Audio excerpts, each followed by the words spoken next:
Just half an అవర్లోనే నా engagement sari shopping అయిపోయిందంటే నేను నమ్ముతారా?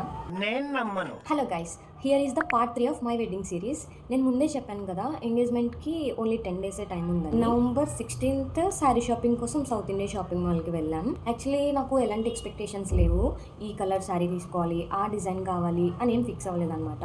నాకు ఒక్కటే అనిపించింది, కట్టుకుని చూసిన తర్వాత బాగుంటే చాలని. అండ్ గైస్, మీరు అస్సలు నమ్మరు, వితిన్ హాఫ్ అన్ అవర్లో నా శారీ షాపింగ్ కంప్లీట్ అయిపోయింది. ఫస్ట్ ఒక శారీ ట్రై చేశాను, బట్ అదంత స్పెషల్గా ఏం అనిపించలేదు. అప్పటికి వీడియో కూడా తీయలేదు, సో అది మీకు చూపించలేకపోతున్నాను. ఆ తర్వాత ఈ శారీ ట్రై చేశాను.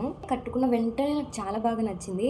అండ్ దుష్యంత్కి కూడా ఇదే శారీ నచ్చింది. సో ఇంకేం ఆలోచించకుండా ఇదే ఫైనల్ చేసేసాం. అండ్ గెస్ వాట్, ఈ శారీ కాస్ట్ వచ్చేసి జస్ట్ 5000 రూపీస్ ఓన్లీ. అయితే నేను షాపింగ్కి వెళ్ళింది నైట్ టైం. సో శారీ తీసుకొని ఇంటికి వచ్చేసరికి ఆ రోజు అయిపోయింది. మరి నా బ్లౌజ్ ఎక్కడ స్టిచ్చింగ్ ఇచ్చాను, ఏమైనా వర్క్ చేయించుకున్నానా, జ్యువెలరీ ఎక్కడ తీసుకున్నాను, ఇవన్నీ నెక్స్ట్ పార్ట్లో డీటెయిల్గా చూపిస్తాను. So don't miss the upcoming videos. Follow now and stay tune for part 4.